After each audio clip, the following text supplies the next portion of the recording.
নমস্কার বন্ধুরা, আপনাদের সবাইকে চলে আসলাম আরতির রান্নাঘরে নতুন এক রেসিপি নিয়ে। আমি আজ তৈরি করব জামাই ষষ্ঠী উপলক্ষে আম দই। আপনারাও খান, আবার জামাই মেয়েও খাওয়ান এইভাবে তৈরি করে। তা আম দইটা কীভাবে বানাই, সঙ্গে থাকুন। আমার চ্যানেলটাকে সাবস্ক্রাইব করে দিয়ে আমার পাশে থাকুন। এখানে আমি 2.5 কিলো দুধ নিয়েছি।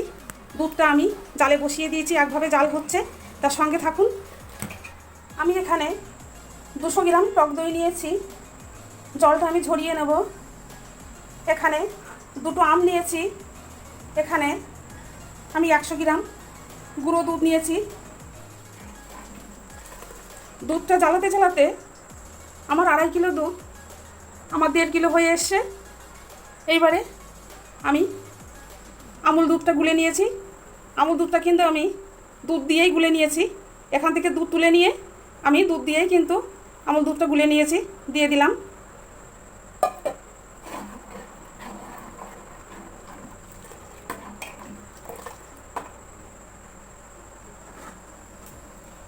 এইবারে আমি আমার স্বাদ মতন আমি চিনি দিয়ে দিলাম।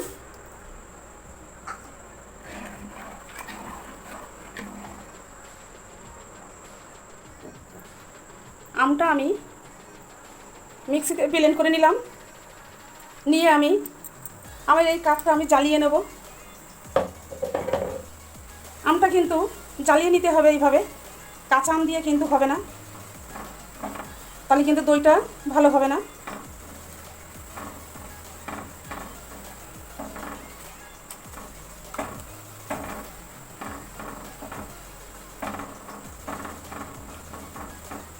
এরকম হতে হবে।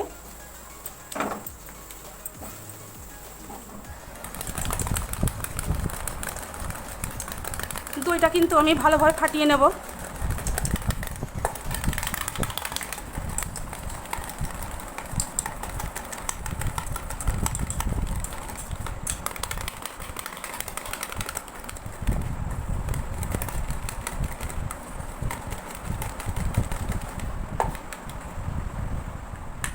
দই কিন্তু আমি খুব ভালোভাবে ফেটিয়ে নিয়েছি। এইবারে আমটা কিন্তু জুড়িয়ে গেছে। এবারে দইয়ের মধ্যে দিয়ে দেবো।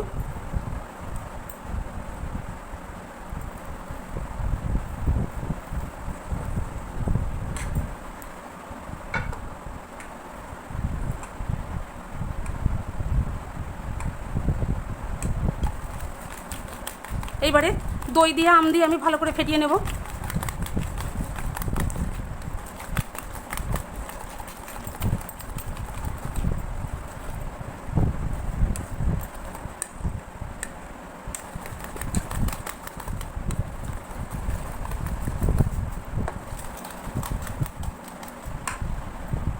আমি উনুনে একটা কড়া বসিয়ে দিয়েছি।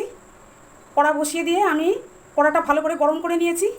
এইবারে আমি একটা বাটি দিয়ে দিলাম।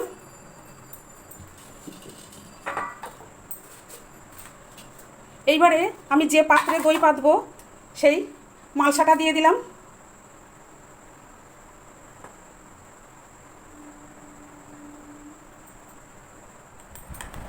আমি আম দিয়ে খুব দই দিয়ে, টক দই দিয়ে আম দিয়ে আমি খুব ভালোভাবে ফেটিয়ে নিয়েছি।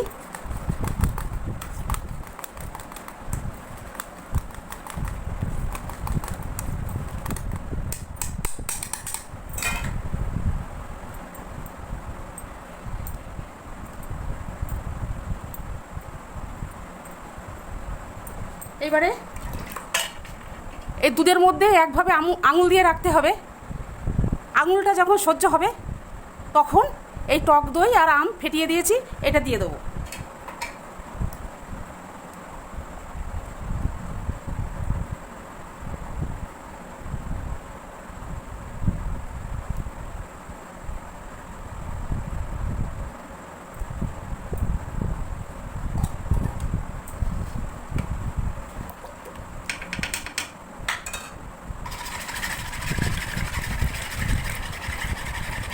টক দই দিয়ে আম দিয়ে আমি একভাবে ফেটিয়ে নিয়েছি। এইবার আমি দুধের মধ্যে দিয়ে দিলাম, দিয়ে আমি ভালো করে ফেটিয়ে নেব দুধটা।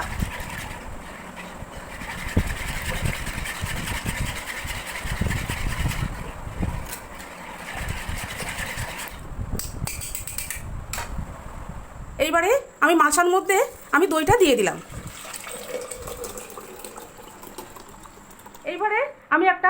কাগজ দিয়ে দিলাম। কাগজ দিলাম যে আমি পাত্রটা দিয়ে ঢেকে দেবো, যাতে না ঘেমে ওর ভিতরে জল না পড়ে, তার জন্য আমি একটা কাগজ দিলাম। দিয়ে আমি একটা থালা দিয়ে চাপা দিয়ে দিলাম। এইবারে আমি আর একটা বড় পাত্র দিয়ে ঢেকে দিলাম, যাতে ভিতরে ওমটা থাকে। আমি একটা তোয়ালি দিয়ে ঢেকে দিলাম।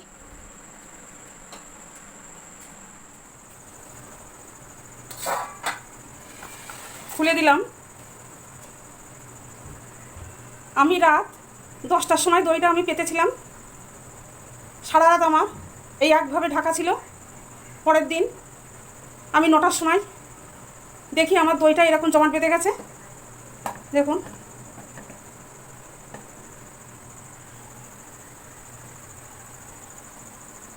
দেখুন কেমন হয়েছে।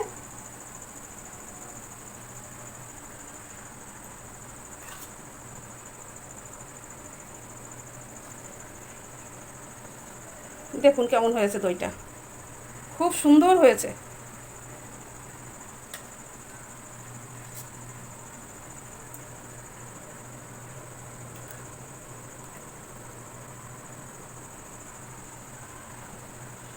লাইক, শেয়ার, কমেন্ট করবেন, সাবস্ক্রাইব করবেন।